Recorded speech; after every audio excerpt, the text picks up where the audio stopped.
Bonjour à tous. Nous allons vous présenter une conférence concernant le maintien en emploi Parcours MSA. Je suis Madame Noémie Desmarais, infirmière en santé au travail à la MSA des Charentes.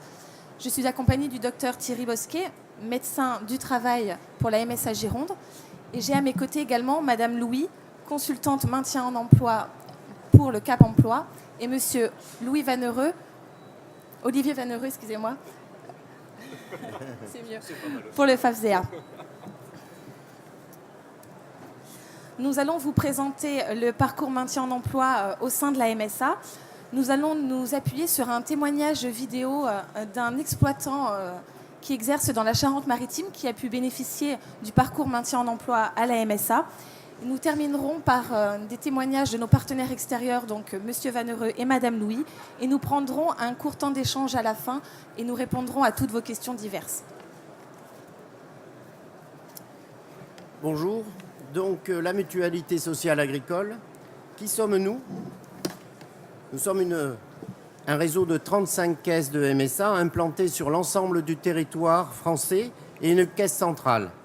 Nous sommes le deuxième régime de protection sociale, interlocuteur unique du monde agricole pour l'ensemble des prestations santé, famille, retraite, au bénéfice de tous les actifs agricoles, salariés, employeurs de main-d'œuvre et exploitants, les retraités aussi, ainsi que leurs familles, soit presque 6 millions de personnes protégées. C'est aussi un service d'action sociale et sanitaire pour des aides sociales telles que allocations familiales, aide au logement, service à la personne et aux employeurs.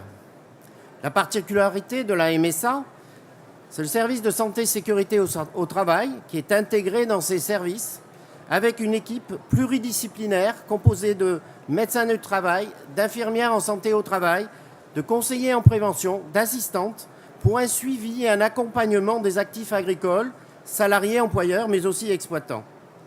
La MSA, c'est aussi un système démocratique participatif avec un réseau d'élus locaux, 24 000 délégués cantonaux représentant les salariés, les employeurs agricoles et les exploitants, avec deux intérêts marquants à ce réseau, une écoute directe des problématiques et des besoins ancrés aux réalités du terrain, une contribution aussi à l'animation des territoires ruraux. Le maintien en emploi. Alors, le maintien en emploi consiste à accompagner des travailleurs dont l'état de santé socio-économique ou risque de handicap peut affecter tout exercice de son activité professionnelle. Elle consiste à mettre en place des actions individuelles et collectives et une mobilisation conjointe de tous les acteurs qui vont participer. Le défi. Un point fort au niveau de la MSA, le guichet unique. Au quotidien, avec l'articulation des 3 services, social, santé au travail et contrôle médical. Un renforcement de cette transversalité avec la création des CPME, cellules pluridisciplinaires de maintien en emploi. Le défi est d'améliorer le travail en transversalité et d'impulser une dynamique forte au sein de la MSA. Il faut donner de la lisibilité à l'offre MSA entre acteurs, actions et parcours, à la fois aux adhérents qui sont salariés agricoles, non salariés agricoles, mais aussi aux employeurs, et ainsi qu'aux partenaires. Comment faire?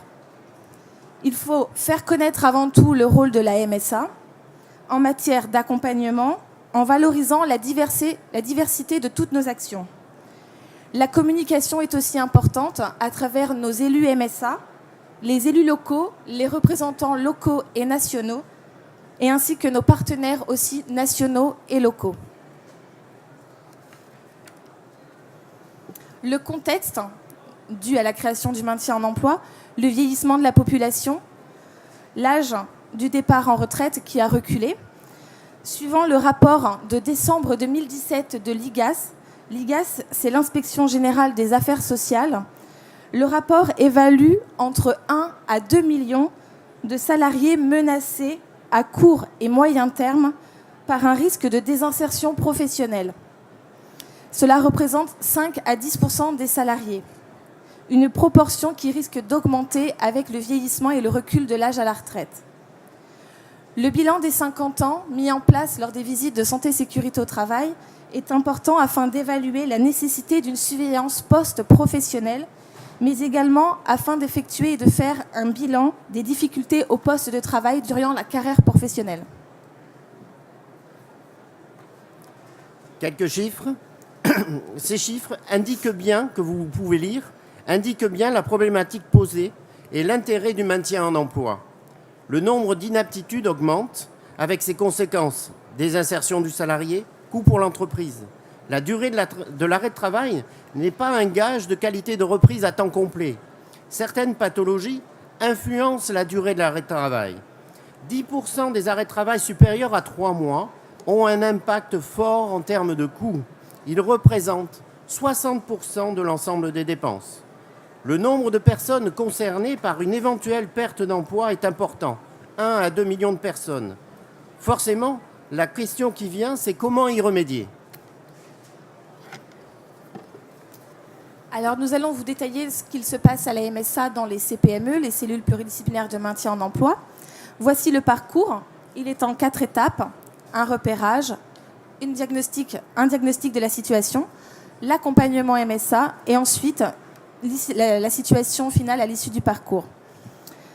Le but, être pédagogique afin de permettre aux bénéficiaires de comprendre les accès, les différents types de prestations, les offres ainsi que les partenaires. Nous allons maintenant vous détailler le parcours. Le repérage. Le repérage du travailleur en difficulté se fait surtout par 3 services concernés, à savoir les services d'action sanitaire et sociale, du contrôle médical, de SST. Plus occasionnellement, avec le front office, ce qui sont des agents d'accueil physiques, notamment lors des rendez-vous prestations, plus de 15 000 rendez-vous prestations en 2016. C'est aussi à l'occasion avec les partenaires, le conseil départemental, le CCAS, conseil communal d'action sociale, mais aussi bien sûr les élus MSA. Le repérage va nécessairement amener à une évaluation de la situation pour un diagnostic de situation, base de l'action mise en œuvre.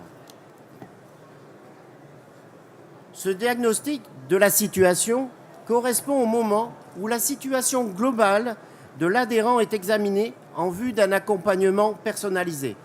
3 situations, 2 classiques et une complexe. La première situation, l'adhérent est sans problème de santé. Son dossier sera alors étudié par le travailleur social qui déterminera à son seul niveau les actions à mettre en place. La deuxième situation, l'adhérent présente un problème de santé avec ou sans incapacité. Il sera vu en consultation par les médecins du travail ou les médecins conseils. Ces praticiens vont déterminer les actions à mettre en place et, si besoin, feront appel au travailleur social en cas de problématiques socio-économiques. Troisième cas de figure, la situation complexe. Elle concerne 5 à 10% des bénéficiaires d'aide et d'accompagnement pour le maintien en emploi. Cela relève alors de la cellule pluridisciplinaire de maintien en emploi, la CPME. Le principe de fonctionnement est le suivant. Le repérage d'un salarié en difficulté qui va donner lieu à une alerte de la CPME qui fera alors un diagnostic de situation et la détermination d'un plan d'action le plus adapté à la situation de l'adhérent avec une phase d'accompagnement. Pour sa mise en œuvre de cet accompagnement de l'adhérent, plusieurs actions sont envisageables. Dans le cas d'un suivi par le travailleur social, il va être possible d'ouvrir des droits dans le cadre de prestations légales d'aide sociale, d'utiliser aussi des prestations extralégales de type offre d'accompagnement volet social individuel, tels que des prêts financiers comme les secours d'urgence ou des prêts sociaux d'insertion professionnelle à la mobilité, mais aussi du soutien psychologique, de l'aide au remplacement sur l'exploitation comme le prévoit le droit au répit. Il existe également une offre d'accompagnement volet social collectif à travers des ateliers d'accompagnement avec des programmes pour accompagner les changements professionnels ou privés. Dans le cas d'un suivi par le médecin du travail ou le médecin conseil, plusieurs leviers. Les visites de pré-reprise, primordiales, car servent à anticiper au mieux les reprises. La mise en place de temps partiel thérapeutique ou de travail léger permettent une reprise progressive au poste de travail. Des études ergonomiques du poste de travail pour accompagner son aménagement, mais aussi des aides au reclassement ou encore des actions de remobilisation précoce telles que les essais encadrés. Un essai encadré, c'est une phase test qui consiste à évaluer la faisabilité de la reprise du travail pendant la période d'arrêt avec comme intérêt anticiper la reprise en vérifiant l'adéquation entre poste de travail et capacité physique du travailleur, du salarié. Permettre aussi de gérer les incertitudes qui se posent et de préparer au mieux la reprise du travail. Au final, à l'issue de l'accompagnement MSA, 3 cas de figure pour l'adhérent. Soit finalement être maintenu à son poste ou dans son activité, soit être classé en interne dans la même entreprise sur un autre poste ou en externe, soit sa situation évoluera vers un changement, soit d'activité par exemple en quittant le monde agricole, soit vers un changement de statut avec une mise en invalidité en cas de maladie ou recevoir, le cas échéant aussi, en cas d'accident du travail et maladie professionnelle, recevoir des rentes, soit vers un changement en cessant de travailler pour partir à la retraite, en fonction de l'âge bien sûr, soit vers un changement en recherchant un emploi avec Pôle emploi. Donc les CPME, comme expliqué auparavant par le docteur Thierry Bosquet, sont là pour faire l'accompagnement des cas complexes. Donc c'est une instance interne de coordination et d'accompagnement pour lutter contre la désinsertion professionnelle. Et donc comme dit auparavant, pour tout actif agricole dont l'état de santé physique ou psychique et ou socio-économique peut affecter l'exercice de son activité professionnelle, qu'il soit en arrêt de travail ou non. La mission principale est l'accompagnement personnalisé et renforcé.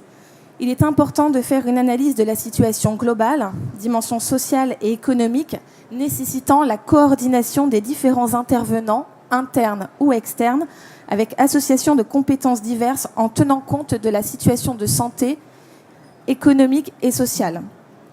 Le plan d'action qui va être mis en place permet un suivi régulier et un réajustement immédiat.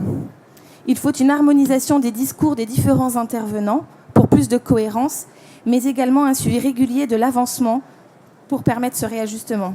Les missions supplémentaires sont la nomination des référents de chaque service, donc social, conseil médical et santé au travail. Ils auront chacun un rôle de communication et d'information auprès de l'ensemble des équipes sur l'évolution de la situation et sur les dispositifs déjà mis en place. Donc dans la CPME, nous retrouvons comme acteur, comme référent, l'assistante sociale qui accompagne les personnes en difficulté économique et sociale établies lors du diagnostic de situation et oriente vers les services de proximité pour accéder aux droits. Si besoin, elle fait un signalement au service santé ou sécurité au travail. Le médecin conseil, parmi ses différentes missions, fait un suivi des arrêts de travail ou des accidents du travail, maladies professionnelles. Elle vérifie aussi le caractère approprié de l'arrêt et des soins, évalue une éventuelle invalidité ou incapacité et participe à la prévention de la désinsertion professionnelle par sa connaissance médicale de l'adhérent. Les médecins du travail, infirmières en santé au travail et conseillers en prévention du service SST participent à la détection d'expositions professionnelles pouvant impacter l'état de santé, lors des visites de santé bien sûr et aussi sur le terrain. Ils peuvent dépister en amont les risques de désinsertion professionnelle au cours des consultations, analyse la faisabilité du maintien en emploi grâce à sa connaissance du milieu du travail.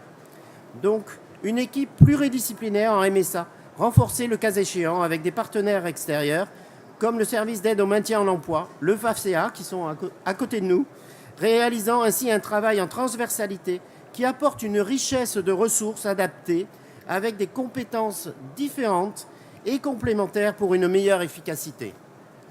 Comment se réalise le signalement du salarié ou de l'exploitant? Tout simplement par une fiche de signalement avec l'accord écrit de l'actif, en tenant compte bien sûr du respect du secret médical. Il faut se rappeler qu'il y a un seul interlocuteur pour l'accompagnement et le suivi de la mise en œuvre des propositions, avec comme objectif d'harmoniser la prise en charge et la communication pour éviter aux travailleurs de répéter à chaque intervenant sa situation souvent complexe et souvent mal vécue. Au départ, la situation de handicap est généralement acceptée. Le statut d'handicapé est initialement rejeté.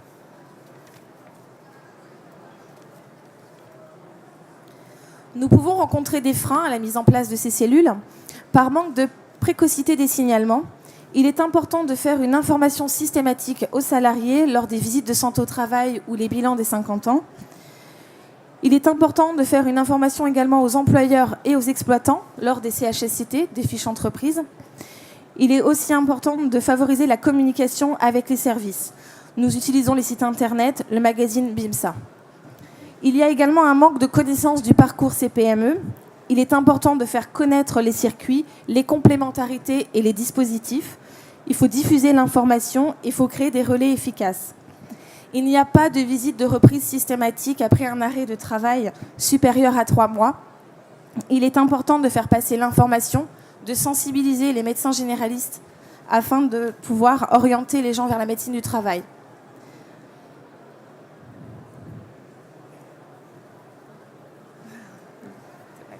En conclusion, agir ensemble pour le retour à l'emploi. Le ensemble est fondamental. Nous sommes tous acteurs, salariés, employeurs, professionnels de santé, partenaires. L'anticipation est le pilier de la réussite. Plus la démarche est initiée en amont, plus les chances de maintenir le travailleur en emploi sont importantes. Il existe un outil de détection efficace, la visite de pré-reprise. Les autres clés, la volonté partagée du salarié et de l'employeur, sans cela, pas de finalité dans l'entreprise. La mobilisation des acteurs, l'accompagnement personnalisé, la préparation au retour en emploi, nous l'avons déjà évoqué, c'est important. Il ne faut pas oublier aussi la prise en compte du collectif de travail, acceptation de l'équipe de travail, du retour du salarié sur un poste aménagé, avec les conséquences en termes organisationnels et en charge de travail. Madame Christiane Louis et Monsieur Olivier Vanheureux vont poursuivre. Je vous remercie. Voilà. Le rendez-vous aussi au stand continuera.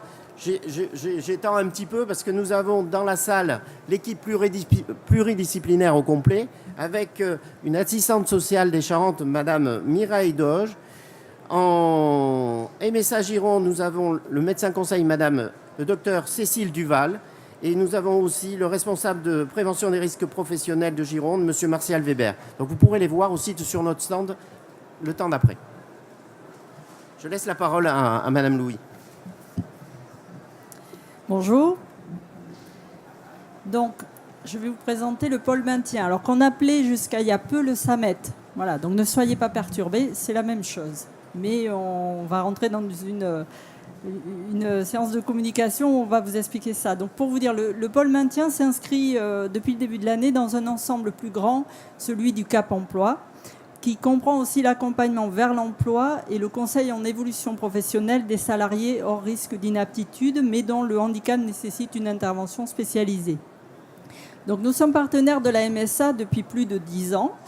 Le pôle maintien est sollicité de manière précoce, en tout cas dès que c'est possible, lorsque le médecin rencontre une personne active, alors salarié ou exploitant, en difficulté durable pour des raisons de santé, pour poursuivre ou reprendre son activité. Donc vous avez là le processus de notre intervention, des réceptions de la saisine, qui peut être, donc vous voyez, par l'un ou l'autre des acteurs concernés par la situation. Nous prenons rendez-vous pour une visite du poste avec toujours un entretien avec la personne concernée, le salarié s'il y a salarié. Nous pouvons être accompagnés par le médecin du travail lors de cette visite si on le juge utile, si il faut parfois expliquer un petit peu mieux, mesurer mieux les effets de la situation de santé sur le poste de travail. Nous pouvons aussi mobiliser des expertises.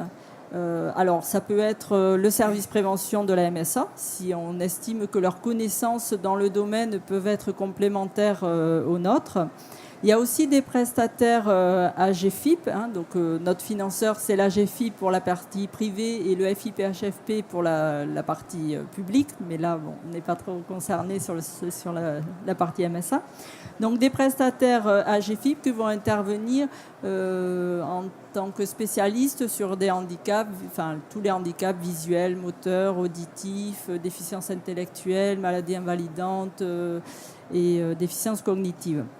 ainsi que des ergonomes aussi, ce qu'on appelle des études préalables à l'aménagement, adaptation des situations de travail. Si là aussi la situation a une complexité telle que l'on doit passer beaucoup plus de temps à observer et chercher des solutions plus ou moins complexes. Donc, après cette analyse de la situation de travail, nous rédigeons un plan d'action dans lequel nous précisons les moyens de compensation du handicap, qui peuvent être des solutions techniques ou organisationnelles. L'employeur et les salariés sont évidemment associés à ces réflexions. Ensuite, nous allons aider l'entreprise à constituer les dossiers de financement de ces solutions. L'AGFIP est en général très réactif sur les réponses, puisque tout l'enjeu aussi, c'est de pouvoir agir rapidement pour retrouver une situation où la personne en activité aura le plus d'autonomie possible et protégera au plus vite sa santé. Et après, nous assurons le suivi de la mise en œuvre des solutions. Donc, dans un premier temps, on s'assure que tout soit bien mis en place et convienne. Et on réalise un suivi à 6 mois pour vérifier la pertinence à long terme et éventuellement réintervenir si c'est nécessaire. Alors, donc je vous ai fait toute une liste des types de solutions que l'on pouvait rencontrer. Il y a une liste un peu à la Prévert, je ne vais pas forcément toutes les énumérer. J'ai vraiment pris sur 2017 tout ce qui avait été mis en place. Je commence quand même par tout ce qui est les solutions organisationnelles, parce que d'abord, on doit aussi s'assurer de la participation, j'ai envie de dire, de l'entreprise, et puis de la sollicitation du droit commun. Donc ça peut être cibler mieux les tâches, réduire le temps de travail, alors même si ça c'est pas l'AGFIP qui le finance. La réduction des attendus en productivité, là par contre oui ça peut être une aide AGFIP comme une aide humaine. Donc toutes ces solutions organisationnelles, elles sont accompagnées ou non par des aides financières. Alors ensuite, donc voilà, je vous ai mis toute une liste. Ça peut être les aménagements, ça peut être dans les chais avec du matériel. Alors c'est parfois du matériel qu'on trouve sur certaines exploitations, j'ai envie de dire de façon naturelle, et dans d'autres parce que le volume de travail, les capacités financières ne le permettent pas. On va venir en soutien à l'exploitation. Du matériel dans la vigne. Alors à chaque fois, on adapte à l'environnement, aux personnes qui les utilisent, aux moyens financiers. Alors c'est aussi dans les bureaux parce que y a aussi des services administratifs, commerciaux qui peuvent être concernés. Les véhicules, et puis diverses choses. Je vous ai mis un temps calé pour nourrir les veaux, une cuve fromagère électrique. Voilà, c'est vraiment, on est dans le vif à chaque fois en fonction du besoin de l'exploitation. Alors, l'intervention sera réussie grâce à une bonne réactivité de tous les intervenants, ce qui est facilité à la MSA parce que en fait on est l'organisme extérieur. Alors après il y a aussi le FAFSIA, mais sinon c'est vrai qu'on a tout le monde dans la même boutique, donc c'est toujours plus facile. C'est réussi aussi grâce à la confiance qui est accordée. Et ça, je dois dire, c'est très agréable de travailler avec la MSA parce que on sait que ce qu'on préconise est toujours écouté avec bienveillance et confiance. Et aussi à la cohérence du discours de chacun grâce à une bonne connaissance du rôle des uns et des autres. Parce que c'est toujours pareil, les personnes, elles se retrouvent avec beaucoup d'interlocuteurs. Et si les uns et les autres ne disent pas la même chose, très vite, ça devient compliqué. Et c'est ça aussi qui est très agréable, c'est que comme chacun connaît bien ses fonctions et son rôle et a quand même une assez bonne connaissance de ce qui peut être fait, y a un discours qui en général n'est pas détonnant et qui permet à la personne de bien se repérer et d'être en confiance elle aussi avec ce qui est mis en œuvre.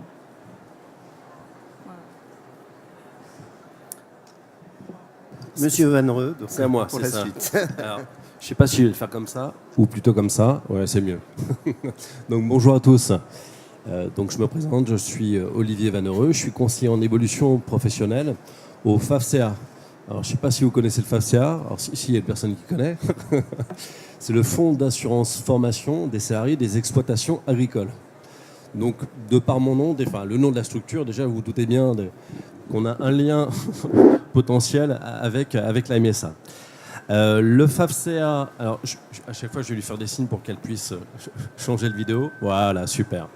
Le FAFSEA, c'est une structure qui existe depuis 1972, qui est un OPCA, encore, pour l'instant un OPCA, c'est un organisme paritaire collecteur agréé.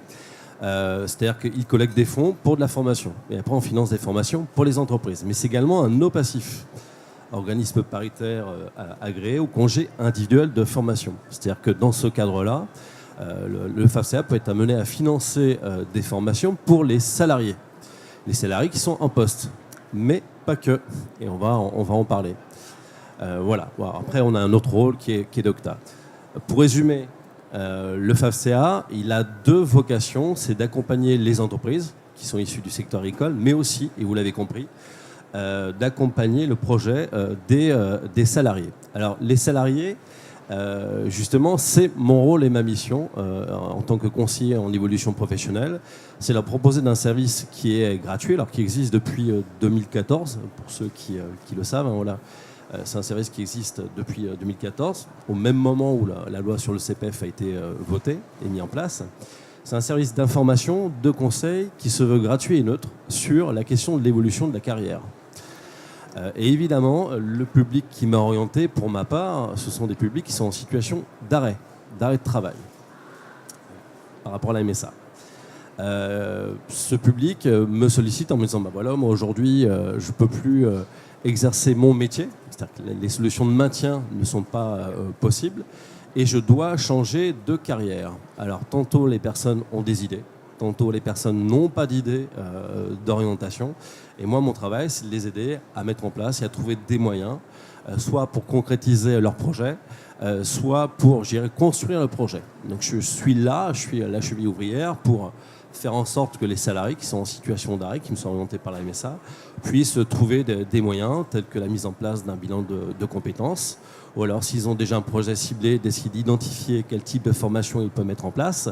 Mais souvent la question qui se pose aussi, c'est par rapport à cette formation, comment faire pour le financer.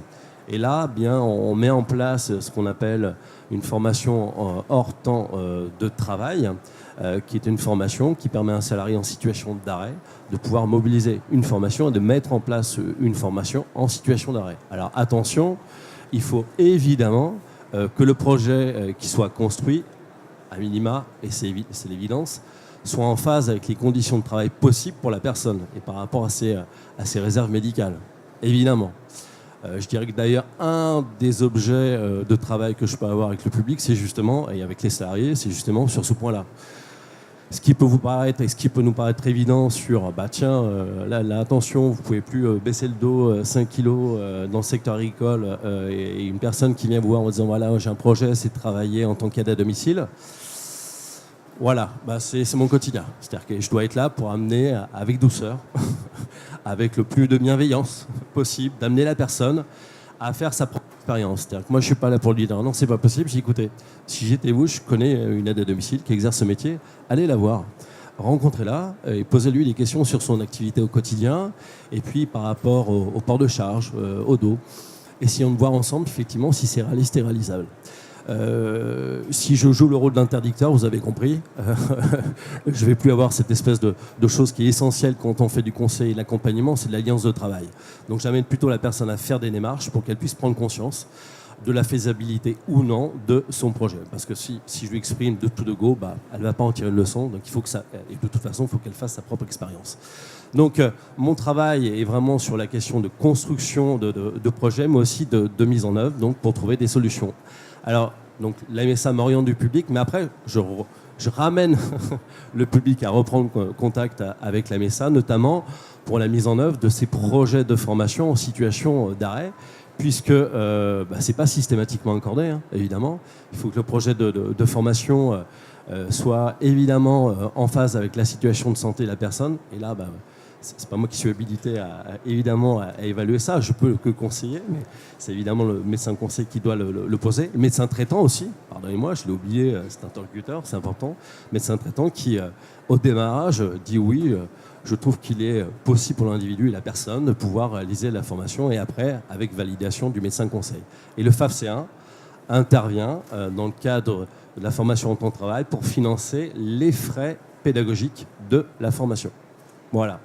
Alors attention, tout ce que je suis en train de vous dire là a une date limite, puisqu'il faut savoir que la formation en temps de travail, vous avez entendu parler qu'il y a une réforme en ce moment de la formation, et il faut savoir que la formation hors temps de travail, là on me fait signe 5 minutes, il va falloir que j'arrête, la formation hors temps de travail cesse au 1er janvier, il va y avoir des modifications, alors attention, pas de panique, il va y avoir 2 dispositifs qui vont exister, tels que le CPF de transition, notamment pour ces publics. Voilà. Oui, bon, voilà, les liens entre FAFSA et MSA, vous l'avez compris. Et pour conclure, donc on m'oriente les publics où là, la question du maintien de l'emploi n'est plus possible. Il faut réfléchir à une nouvelle solution de carrière avec la mise en œuvre de nouveaux moyens.